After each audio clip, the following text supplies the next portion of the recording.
So let's start by talking briefly about the concept of copyright and the role that it plays in the creative industries.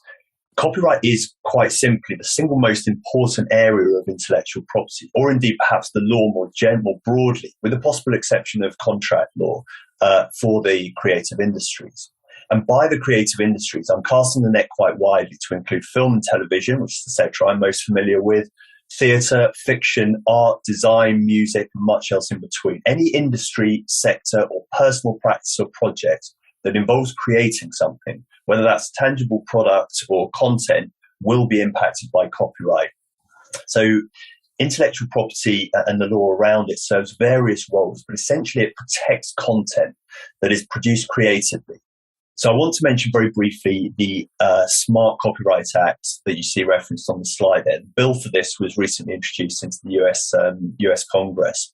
This is significant in the context of one of the most fundamental ongoing debates and issues in the copyright world, which is the role that ISPs, internet service providers, have to play in protecting copyrighted content from infringement. Now, the idea behind this proposed legislation is that it would require ISPs to install security mechanisms as a prophylactic measure to screen or block protected content. So this is working its way through the legislative process, but there are a lot of questions that are being raised already by the proposals, including, for example, whether there would be any carve-outs from the requirements for universities and educational institutions. And that brings me nicely to the question of what happens in cases of conflict. Now, the majority of content produced in the creative industries today is, at least to some degree, going to be international in the sense either of where and how it was produced or where it's sold or distributed. What that means is that it's extremely rare today for any creative project to have to take into account only the copyright rules or regime of a single jurisdiction.